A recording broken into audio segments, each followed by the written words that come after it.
I'm out on my home lake, Lake Fork, which is about 30 minutes from my house.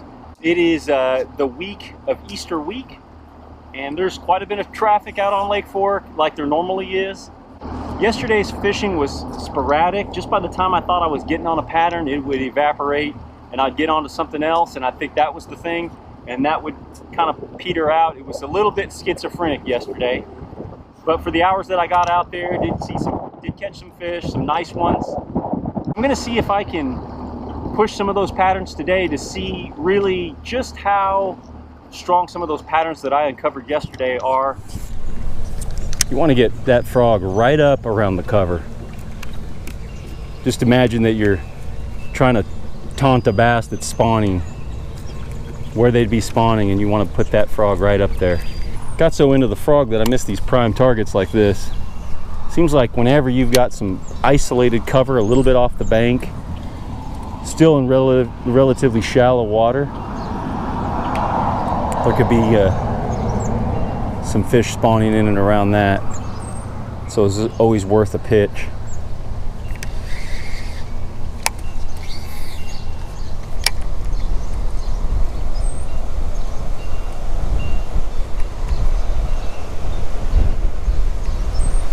I believe it's only supposed to blow 10 miles an hour, but I don't think it's, I'm going to say it's more than 10.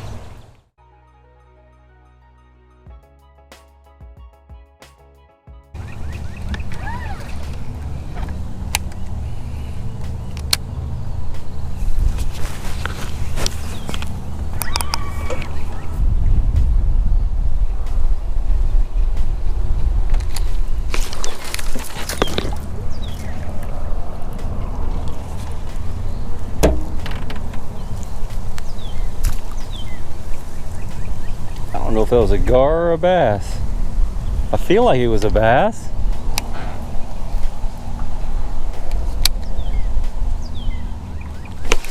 There he is. First fish on a rage craw. That fish was pretty aggressive because when I dropped it in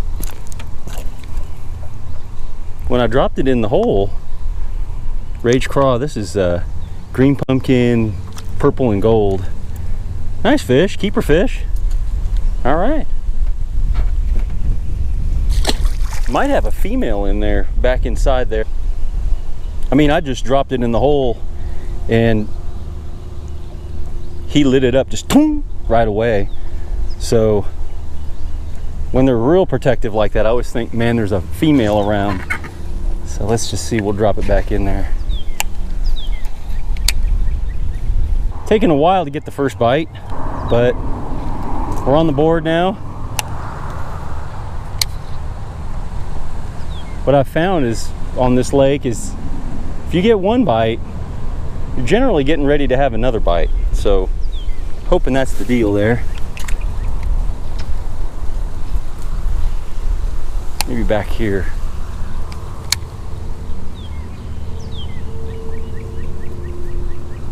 Feel like because it gets so much pressure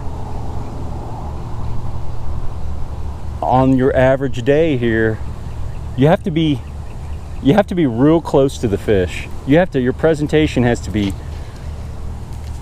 very very precise, and it has to be presented really well in a natural way, because they just see so much. If they bite everything that comes by, I feel like their strike window on this lake is much smaller than most lakes. And of course they're Floridas, so they generally have a much smaller strike window, except in those times when they're, obviously really feeding.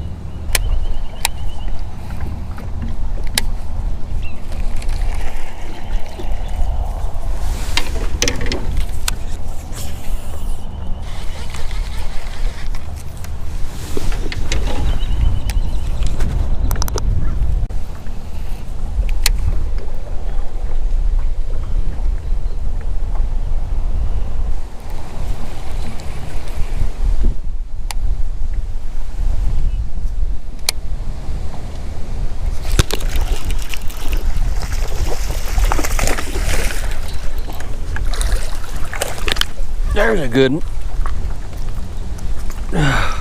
Look at that one. Man, I saw her up there in that really shallow water. I could see her black tail kind of finning around. Pitched over there, and she got it. Rage Craw Deluxe. Look at how thick that fish is right there. I mean, think about that. That's like a, golly, like a 4+. Maybe not quite a 4. 3¾ maybe. Thick fish, beautiful fish. That fish is pre-spawn. She's just now pulling up and doing her thing. Or he. That was awesome. Too cool. I mean, she was up there in the real skinny. And I pitched up beyond her by that fence line and I just drug her out. She scooted over there and I waited till I felt it and then she ate it. Super cool.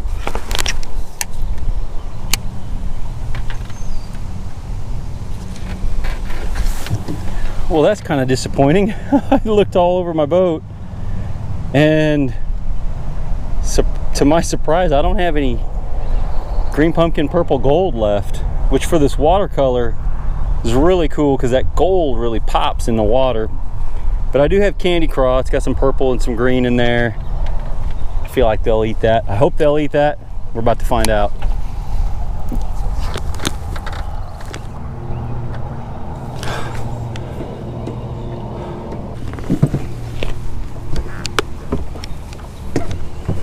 So I don't believe this, but I just caught like a 5-pounder on the bone colored Strike King Sexy Frog and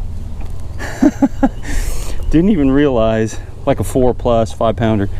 Didn't realize, I just let her go. See, my pants are all wet, but I did take a picture of it and I'll insert it here.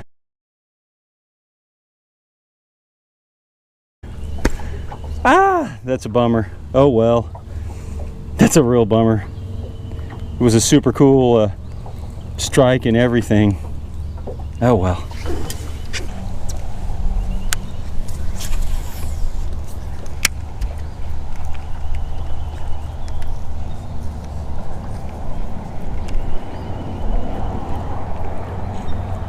Gosh, I cannot believe that.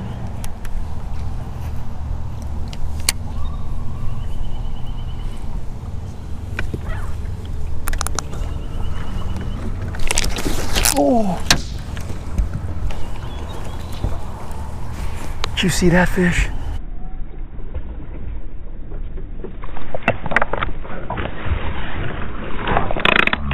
Well, at least we know the candy craw, Rage Craw will work. 1, 2, 3, 4 bites so far.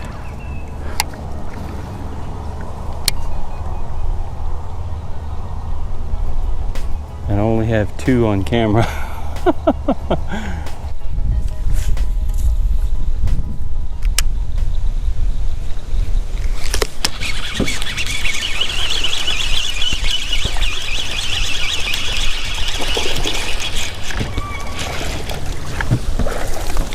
Oh, look at that one. That one's all spawned out.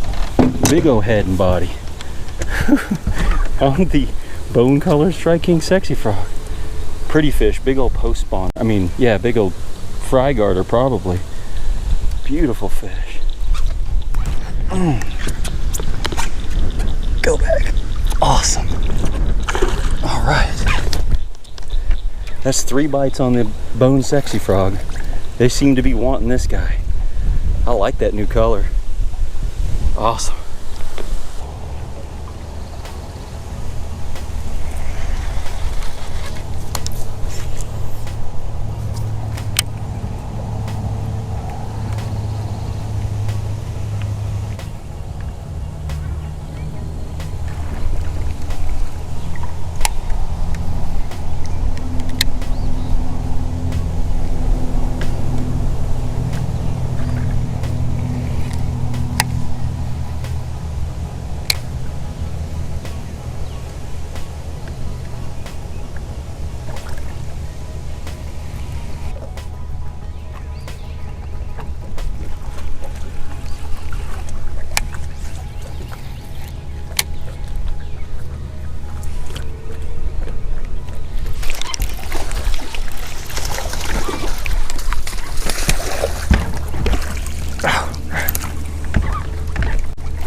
spawning back inside there behind the fence. Another one on the rage craw. Pretty fish. All right.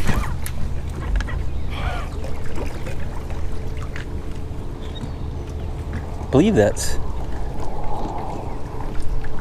number 5. Got to count the one that I didn't get on camera, of course. Good thing I took a picture of it, because I thought it was such a pretty fish that otherwise you guys wouldn't believe me. I'd be like, I got a 5-pounder, but you guys would be like, what? No, I don't think so. But I did. I caught that 5-pounder. I'm glad I got that photo of it because it was such a pretty fish. So, and it's the biggest fish I've caught today. So that, to have a picture of it is definitely cool. Anyways, things are working out pretty good. Great little stretch right there. I'm gonna have to retie. I got a little fray on that last fish. I think it might have ran across something.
I really enjoyed today. Basically flipping and pitching a rage craw was the main bait that I caught the fish on.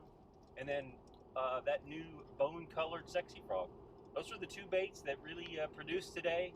I love, you know, throwing top water. I love throwing a frog. And so when I get up there and throw that frog around, it's really addicting. There was probably some other ways to catch them. Definitely to catch more numbers, and even I would say that they're probably, if you went into those stained and even more clear water down towards the dam, I would imagine that you could catch more numbers. But I really chose to stay in that stained water where I knew those fish were going to be shallow, and I enjoyed it. It was a lot of fun.